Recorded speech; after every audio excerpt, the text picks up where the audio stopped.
하나님의 말씀 마태복음 5장입니다. 마태복음 5장 8절에서 9절의 말씀입니다.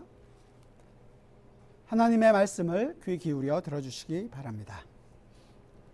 마음이 청결한 자는 복이 있나니 그들이 하나님을 볼 것이며 화평하게 하는 자는 복이 있나니 그들이 하나님의 아들이라 일컬음을 받을 것이며 아멘. 우리가 지금 계속 살펴보고 있는 이 산상설교는 말씀드린 것처럼 구조가 굉장히 중요합니다. 왜냐하면 이 구조가 모든 것을 결정할 수 있는 내용이 되기 때문에 그래요. 뭐냐면 복이 있도다 심령이 가난한 자요. 오늘 말씀 있는 것처럼 복이 있도다 마음이 청결한 자요. 그래서 하늘의 복이 무엇이며 하늘의 복이 누구에게 지금 주어지고 있는가를 설명해 주고 있습니다. 예수 그리스도 앞으로 나온 제자들, 하나님의 말씀 앞으로 나온 성도 여러분, 그들이 하나님의 백성으로서 받을 복, 그들이 하나님의 백성으로 누리고 있는 복에 대한 선포인 것입니다. 바로 이 사실이 굉장히 중요하단 말이에요. 그러니까 여러분 모두는 나는 마음이 청결한 자가 되자 이것이 아니라 내가 마음이 청결한 자이구나, 마음이 청결한 자로서 누리는 복이 뭔가, 그 받을 복이 뭐라 그래요? 하나님을 볼 것이며 하나님을 본대요. 이게 우리가 죽어서나 나중에 천국에 가서나 가능한 일이라고 생각하는 건데 나중에 결론에서도 나올 건데요. 천국에서도 하나님을 볼 수 있는 사람은 아무도 없습니다. 근데 천국에 가면 모든 것이 해결될 것처럼 천국은 굉장히 마치 파라다이스 낙원처럼 생각을 하잖아요. 영화를 너무 많이 보셔가지고 영화적인 생각들을 많이 하는 거죠. 이제 더 이상 천국 가면 일 안 하고 편안하게 그냥 다 쉴 수 있구나. 물론 쉼이 있습니다. 그러나 그 쉼은 성도를 섬기는 쉼이 될 수도 있습니다. 일을 하지 않는 것이 아니고 그냥 멋진 곳, 금은보화로 장식된 곳이 아니라 여러분 스스로가 금은보화의 역할로 반짝반짝 빛나는 일을 보여주고 있는 거예요. 그래서 멋있는 것이고 그래서 아름다운 곳이라는 거죠. 여러분 왜 천국을 가려고 하십니까? 그냥 단순히 일 안 하고 먹고 살 거 걱정 안 해도 되니까요? 그런 것이 아니라 우리는 그곳에 하나님이 계시기 때문에 천국을 가고 싶어 합니다. 저만 그런 건 아니죠. 우리 모두가 다 하나님이 계시기 때문이라고 생각합니다. 그런데 그걸 왜 우리가 잘 안 와닿냐면 이 천국이 있다는 것, 하나님이 나와 함께하고 있다는 것이 내 삶에서 이 천국을 경험을 해야 되는데 경험을 못하니까 좋은 것은 알겠는데 그냥 단순히 먼 데서 기대하고 바라만 보고 있는 거예요. 제가 이번에 그 작은 교회 목사들 모임 컨퍼런스를 갔잖아요. 거기 컨퍼런스에 계시는 목사님 중에 한 분이 국립공원을 굉장히 좋아하시는 분이 있어요. 왜 그러냐 그랬더니 국립공원에 갔더니 정말로 이때까지 경험해보지 못했던 그 대자연의 신비, 거기에 오는 그 기쁨과 너무 환희가 넘쳐서 자기는 그것을 찾아간다는 거죠. 그러니까 국립공원이라는 좋은 환경들이 주는 그것을 경험하고 나니까 어떤 거예요? 더 좋은 것, 더 아름다운 것을 열심히 찾아서 사람들은 잘 알지 못하는 국립공원 안에서도 우리는 한국 사람들이 가진 거 있잖아요. 뷰포인트에서 사진 한번 찍고 오는 것이 아니라 진짜 좋은 곳에 가서 쉬고 트레킹도 하고 이런 것을 한다는 거죠. 더 새로운 것을 찾으려고 노력도 하고 가서 보려는 계속 계획을 잡는다는 거죠. 그런 거랑 비슷한 거예요. 하나님의 나라, 이 천국도 비슷한데요. 이 하나님의 나라를 여러분들이 어느 정도 경험을 해봐야 하나님 나라의 그 기쁨도 알고 바라고 기대하고 가고 싶어 할 것 아닙니까? 근데 그게 그냥 멀리서 있는 것이 아니라 지금 내 삶에서 지치고 힘이 드는데 그런 거 모든 거 귀찮다 힘들다 다 도망가듯이 천국을 가려고 하는 것이 아니라 한 번쯤은 우리 삶에서도 이 천국이 주는 진정한 위로와 기쁨이 여러분들이 넘쳐야지 그것에 대한 진정한 맛을 알고 기대하고 바라볼 것 아닙니까? 그리고 그것이 저는 지금 이 순간이 되기를 바랍니다. 여러분의 매일 삶에서 그 천국이 경험되어지기를 정말로 원합니다. 이러면 정말 신앙생활 하는데 참 기쁨이 넘칠 거예요. 오늘 말씀은 지난주하고 지난주에 다 하려고 했다가 못해서 둘로 나눈 거예요. 마음이 청결한 자. 9절까지는 못 갈 거고요. 오늘은 마음이 청결한 자에 대해서 살펴보려고 합니다. 굉장히 오해가 많은 구절 중에 하나입니다. 우리가 갖고 있는 성경적인 관념보다는 한국적인 생각으로서의 마음이 청결한 자라는 생각이 훨씬 더 많아요. 마음을 깨끗하게 하자. 한마디로 얘기해서 심신수련이죠. 심신을 깨끗하게 해서 마음을 잘 닦아서 마음을 공부해서 내가 그래도 깨끗한 사람, 착한 사람이 되고자. 대부분 한국에 내려오고 있는 전통 불교적인 생각이죠. 그래서 마음을 닦으면 우리 마음이 정결해질 것이다. 이게 비즈니스에도 적용이 돼서 고객에게 감동을 주면 그 고객이 우리를 잘 찾을 것이다. 그러면 뭐예요? 고객에 감동 주는 게 목적이 아니잖아요. 그 사람이 많이 와서 내 수익이 많아질 것이다. 라는 걸로 끝난단 말이죠. 결국은 뭐예요? 내 배를 불리고 싶은 거예요. 마음을 깨끗하게 하고 고객을 감동시켜서 내가 괜찮은 사람, 내가 부유해지는 것, 이런 거죠. 불교는 우리가 깨끗해지기를 끝까지 노력하라고 얘기하는 거예요. 이번 생에서 안 되면 어떻게 해요? 다음 생에서라도 할 수 있도록 윤회라는 시간에다 그것을 해서 통해서 결국은 이룰 수 있도록 언젠가는 이루게 될 것이다라는 것을 강조하고 있습니다. 자기 자신을 열심히 닦아서 괜찮아질 거라고 얘기하죠. 물론 이건 우리가 살아가는 데 있어서 약간의 도움이 될 수도 있습니다. 그러나 우리의 마음은 이렇게 닦아가지고선 절대로, 제가 말씀드리지만 절대로 괜찮아질 성격의 것이 아닙니다. 왜냐하면 인간이 조금만 타락했다면, 부분만 타락했다면 스스로 극복할 수 있을 만큼 가능했을지 모르겠지만 우리는 성경이 얘기하는 대로 우리는 모든 것이 타락했다고 얘기합니다. 전적 타락이죠. 이 전적 타락 안에는 우리는 전적으로 부패해져 있고 전적으로 우리는 아무것도 우리 힘으로는 할 수 없다라는 것이 포함되어 있습니다. 전적 무능과 전적 부패가 포함되어 있다는 거예요. 성경이 이야기하는 바는 우리의 마음이 어떠냐? 절대로 너희에게서는 선한 것이 나올 수 없다는 거죠.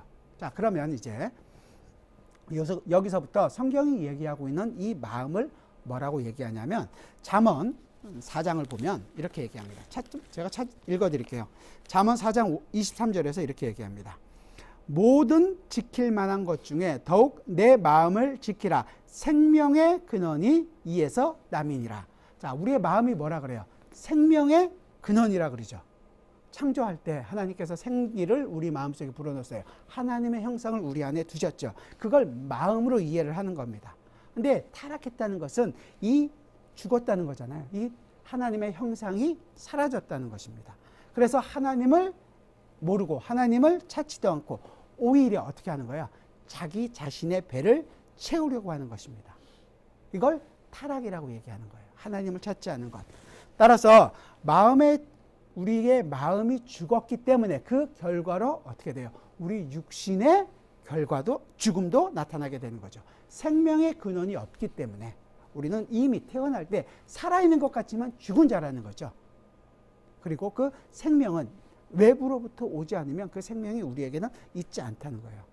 자, 먼저는 하나님께서 보시는 우리 인간의 마음이 어떻느냐.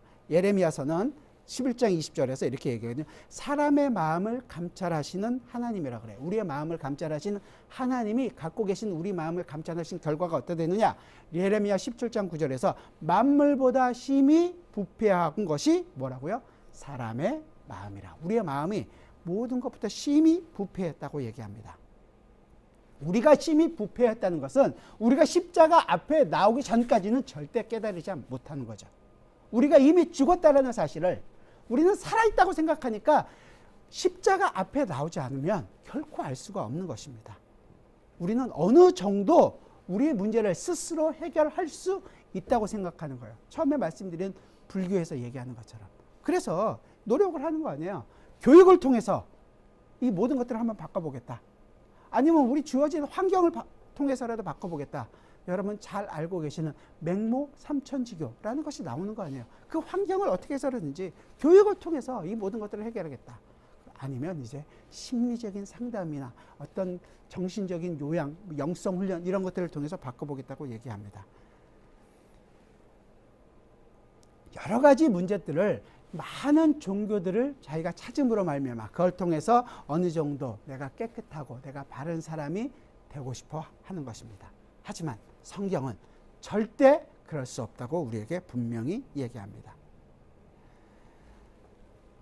이 사실이 아니라는 것을 알고 있고 이제 예수 그리스도가 필요하다는 것을 어렴풋이 알고 있는 사람에게도 너희가 이제 마음을 깨끗하도록 노력하는 것이 아니라는 것을 알았죠. 우리는 어떻게 된 거예요? 이미 심령이 가난한 사람이에요. 그럼 우리는 이미 마음이 깨끗한 사람이라는 거죠. 우리의 노력으로 이루는 것이 아니에요.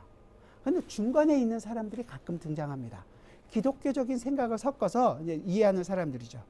내가 아무리 할지라도 내가 아무리 열심히 하지만 하나님께서 마무리를 지어주셔야 한다는 거예요. 이런 것도 우리는 굉장히 익숙합니다. 마치 시험 공부를 열심히 하고 나는 할 만큼 했습니다. 나머지 하나님께서 내가 할 수 있는 모든 문제를 나에게 허락하여 주옵소서. 이런 생각이에요. 할 일은 다 했으니까 하늘의 뜻을 맡긴다. 지인인사 대천명. 들어보신 적 있으시죠? 그렇게 생각을 한단 말이죠. 우리의 최선을 다하고 하나님께서 이루어 달라고 얘기합니다. 사람이 노력하고 하나님께서 도우셔서 이를 이루어 줄 수 있다고 여기는 거죠. 이것을 동양적인 생각으로 사상이 지성이면 감천이다. 잘하시네요. 그렇게 생각하는 거예요. 우리가 하고 있는 모든 일들이 그렇게 될 수 있어요.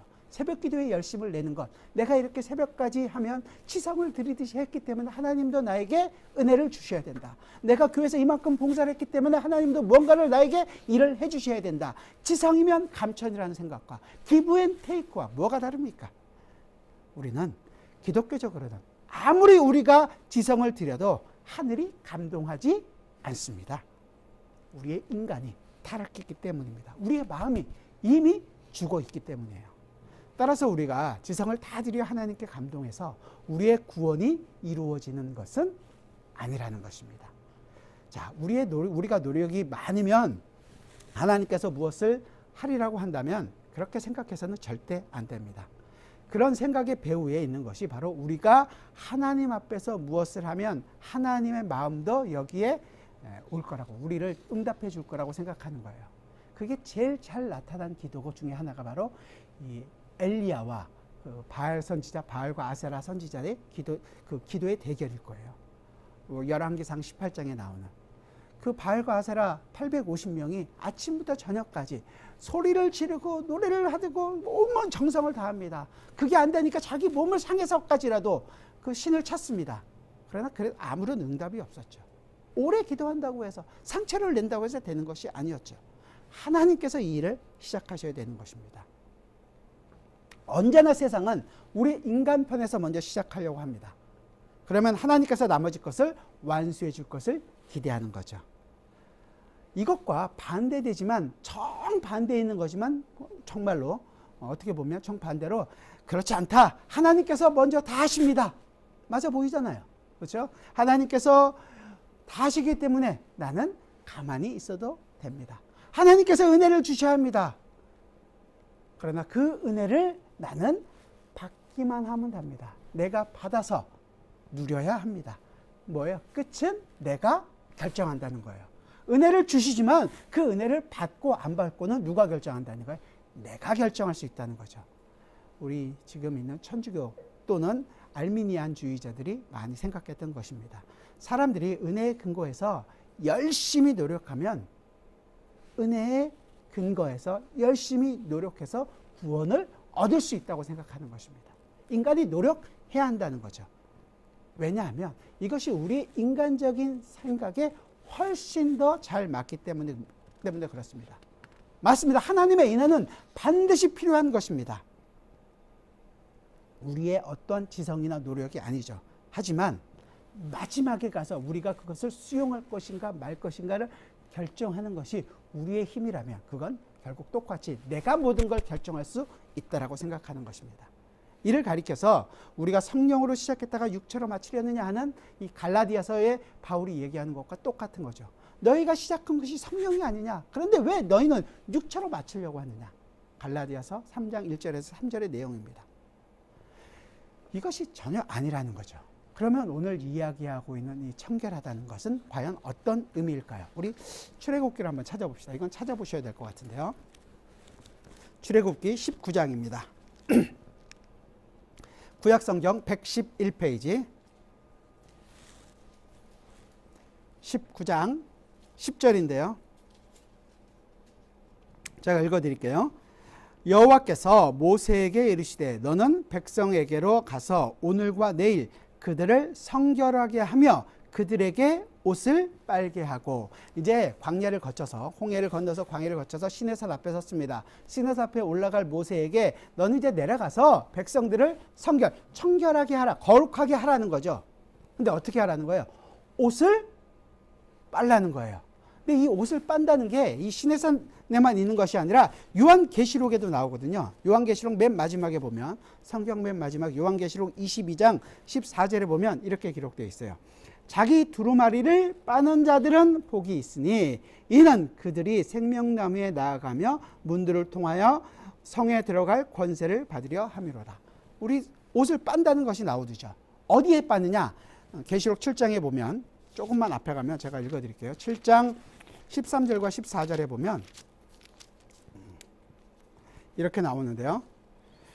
장로 중 하나가 응답하여 나에게 이르되 이 흰옷 입은 자들이 누구이며 또 어디서 왔느냐? 내가 말하기를 내 주여 당신이 아시나이다 하니 그가 나에게 이르되 이는 큰 환난에서 나오는 자들인데 어린 양의 피에 그 옷을 씻어 희게 하였느니라. 어디에 빨았다고요? 어린 양의 피에 씻어서 희게 되었다는 거예요. 생각해 보세요. 어린 양의 피로 빨면 희게 됩니까? 피 빨면 피 색깔이 있겠죠. 여기서 얘기하는 희다는 것은 흰색이라는 것이 중요한 것이 아니라 사실은 한 가지 색이라는 것이 굉장히 중요한 거예요. 그러니까 한 마음, 한 가지 색, 두 마음은 성결한 거룩한 것이 아니고 깨끗한 것이 아니고 한 마음이라는 것이죠. 마음이 청결하다는 것은 우리의 마음이 둘로 나누지 않고 한 마음으로 어디에?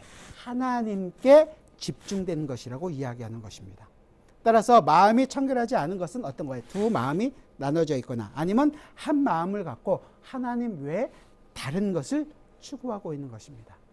예를 들자면 여러분들의 사업이 이 세상에 어떻게 보면 내가 잘 먹고 잘 살고 내가 행복하고 안녕이 우리의 지상의 목표가 된다면 이 사업이, 직장이 우리의 우상이 되는 것입니다. 물론 말로는 이걸 통해서 하나님께 영광을 돌리고 뭐 선교 사업을 하고 구제 사업도 할 수 있습니다.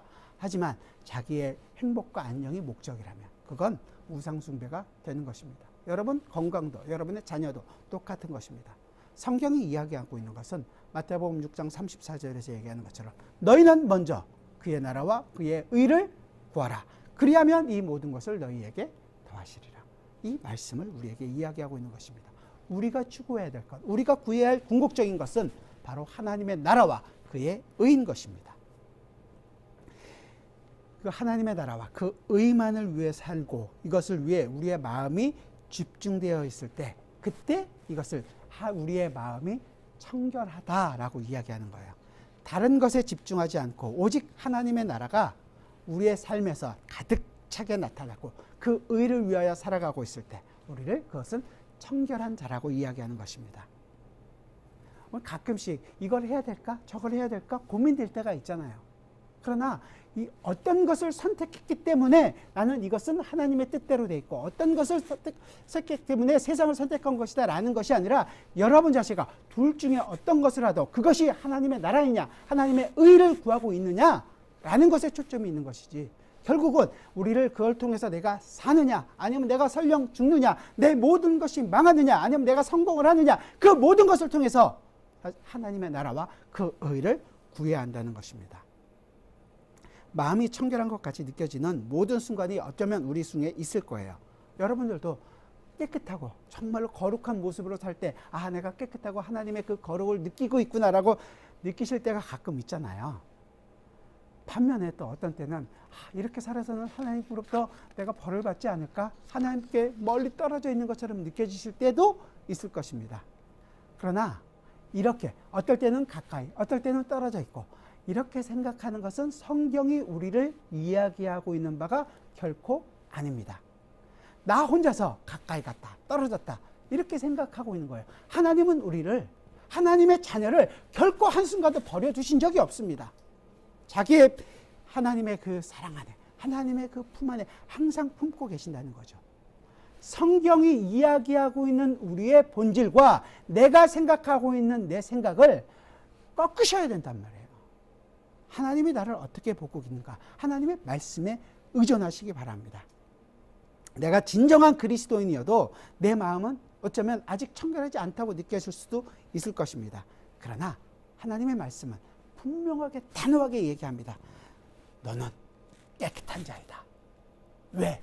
예수 그리스도로 인하여 그 십자가의 보혈의 피가 우리를 깨끗하게 씻겼기 때문입니다. 따라서 우리는 살아도 좋고 때로는 죽어도 좋고 흥하면 감사하고 망해도 감사하고 아파도 감사하고 내가 건강해도 하나님께 영광이 되는 삶을 살아가는 사람들입니다. 누가 이 세상이 어떻게 우리를 이길 수 있단 말입니까? 자, 우리가 이제 이 한 마음으로 우리가 거룩한 사람이 되었어요. 그래서 이제 이 한 마음이 청결하다라는 것을 알게 되었습니다. 한 색깔이라는 걸 알게 되었어요. 그런데 가끔씩 보면 우리는 의심하게 되는 경우도 있잖아요. 야고보서에도 보면 너희가 기도해도 응답받지 못할 때는 뭐 때문이래요? 의심하기 때문이래요. 의심을 한다는 것은 내가 이것이 맞을까 아닐까라고 생각하는 것이 아니라 우리에게 두 마음을 품고 있는 거예요. 두 마음을 품는다는 것이 바로 의심한다는 거죠. 한 마음이 아니고 청결한 것이 아니라는 거죠. 나중에 우리가 산상수훈 좀 뒤에 가서 6장에서 얘기할 텐데 6장에서 그러잖아요. 예수님께서 얘기하시는 걸 보면 한 사람이 두 주인을 섬기지 못할 것이니 혹 이를 미워하고 저를 사랑하거나 혹 이를 중히 여기고 저를 경히 여김이라. 너희가 하나님과 재물을 겸하여 섬기지 못하느니라. 우리가 두 주인을 섬길 수 없는 사람이에요. 성도의 주인은 오직 한 분, 예수 그리스도뿐입니다. 물론 세상의 유혹을 우리는 받죠. 그래서 우리가 그 유혹 때문에 두 주인을 섬기는 것처럼 보일 수 있지만 우리는 한 주인만, 하나님만을 섬기는 사람들이라는 거예요. 이게 우리가 가진 성경의 표현이라는 거죠. 그래서 야고보서를 한번 찾아봅시다. 이건 찾아봐야겠네요. 야고보서 1장입니다.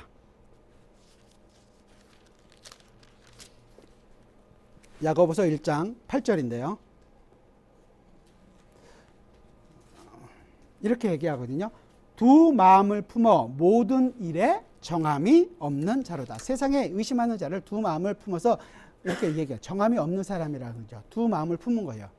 그런 사람들은 하나님 나라에 속하지 않은 사람들이라는 거죠.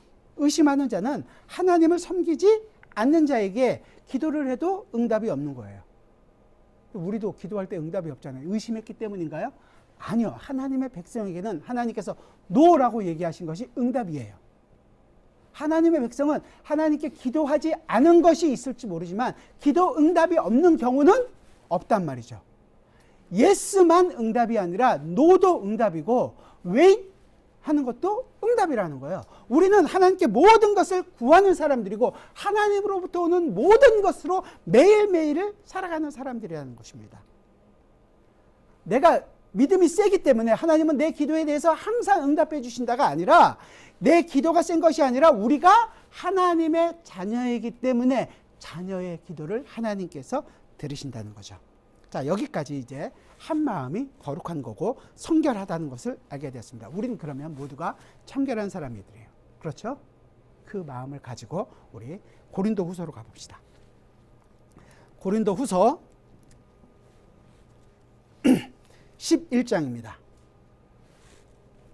고린도 후서 11장 2절부터 한 절 한 절 제가 읽으면서 말씀드릴게요. 내가 하나님의 열심으로 너희를 위하여 열심을 내노니 내가 너희를 정결한 처녀로 한 남편인 그리스도께 드리려고 중매함이로라. 그러나 나는, 자, 우리를 뭐라 그래요? 정결한 처녀가 누구예요? 우리가 정결한 처녀예요. 거룩한 한 마음을 가진 사람들이란 말이죠. 그러나 나는 뱀이 그 간계로 하와를 미혹한 것 같이 너희 마음이 그리스도를 향하는 진실함과 깨끗함에서 떠나 부피할까 두려워하노라. 바울이 두려워하는 게 뭐예요? 어떤 세상의 유혹 앞에서 너희가 떨어질까 봐, 그 청결이 떠날까 봐 두려워한다고 얘기하는 거죠. 이해가 되세요? 자, 4절 같이 한번 읽어봅시다. 시작. 만일 누가 가서 우리가 전파하지 아니한 다른 예수를 전파하거나 혹 너희가 받지 아니한 다른 영을 받게 하거나 혹은 너희가 받지 아니한 다른 복음을 받게 할 때에는 너희가 잘 용납하는구나. 어떻다는 거예요? 잘못된 것, 이런 것들이 오게 되면 모두가 잘못된 것을 어떻게 한다 그래요? 잘 용납한다는 거예요. 힘들고 어려운 일이 있을 수 있죠. 그럼 하나님을 원망하고 우리가 원하는 방식으로 잘도 넘어간다는 거예요. 그래서 지금 바울이 걱정하고 있는 거죠. 제가 지난주에 다녀온 작은 목사 모임에 갔었잖아요. 작은 교회 목사 모임. 여러분들이 방송으로 보신 것은 Q&A까지만 보셨지만 그 이후에 목사님들이 모여서 방향성이라든지 어떤 내용성이라든지 더 많은 토론이 있었어요. 아까 처음에 광고 시간에 말씀드린 것처럼. 그 중에 하나가 뭐냐면 왜 꼭 작은 교회에 해야 되느냐, 작은 교회 목사라고 해야 되느냐, 이 얘기가 나왔거든요.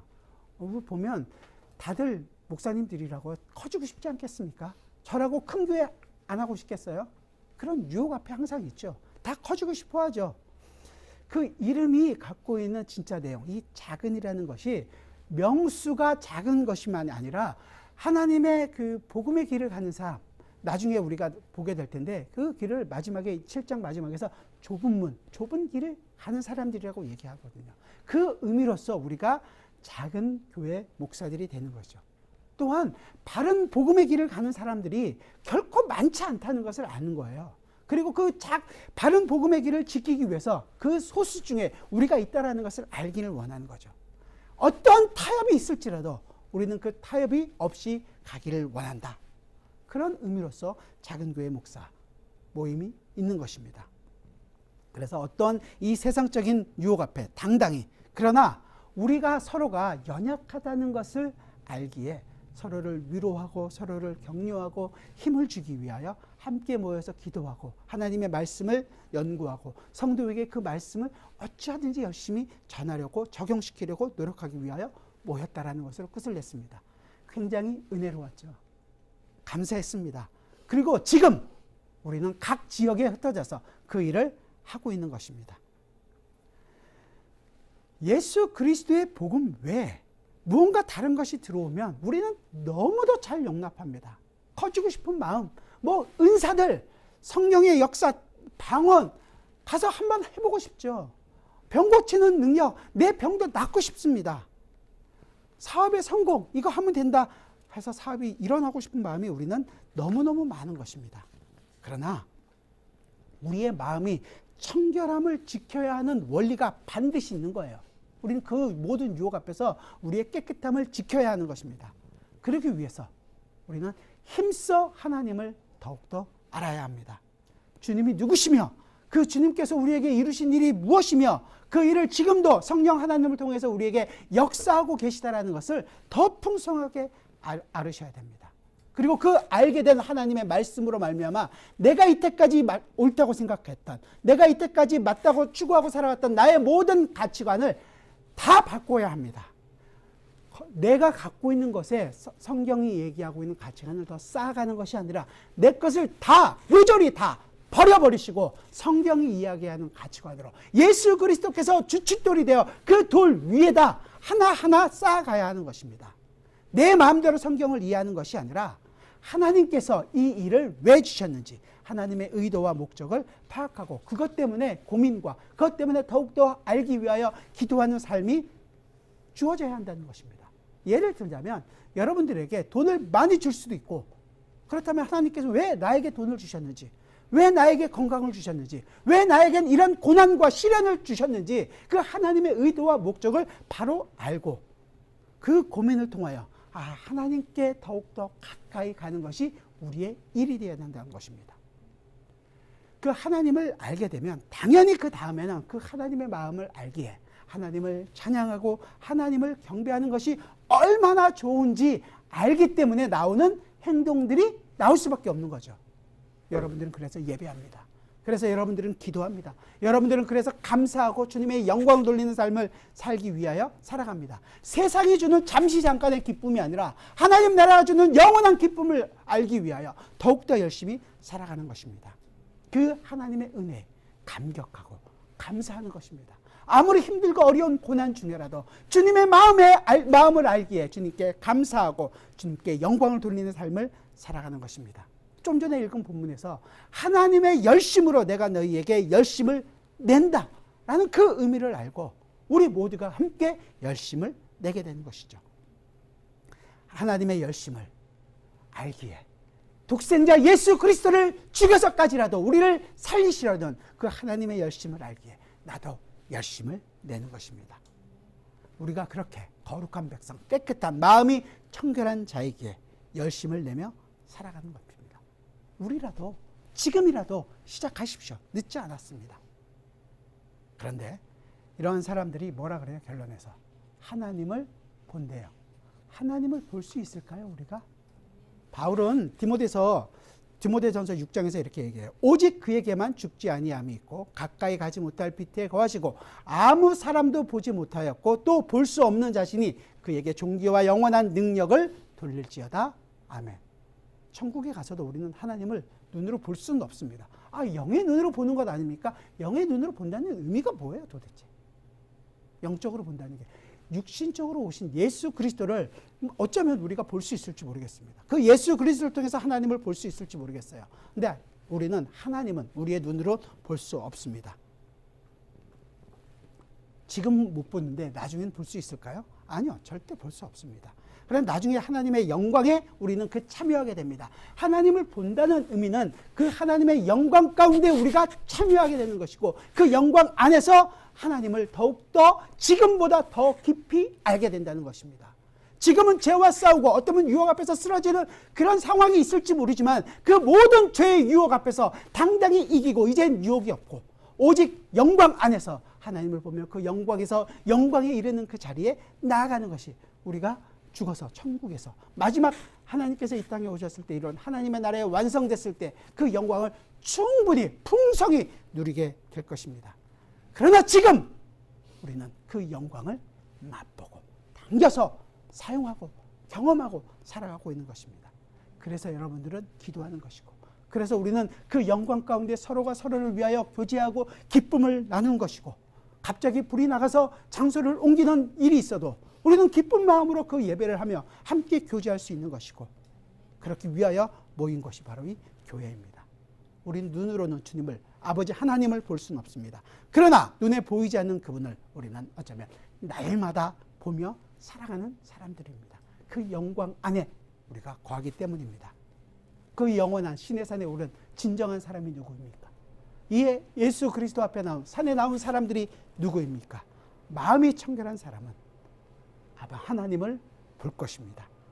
우리는 지금은 늘 주님의 얼굴을 매일매일 보고 사는 사람들입니다. 여러분들의 마음속에 그 영광 가운데 살아가는 기쁨이 여러분의 삶을 부여잡고 그 영광을 매일매일 경험하고 살아가시기를 주님의 이름으로 부탁드립니다. 기도하겠습니다. 마음이 청결한 자 정말로 누구입니까?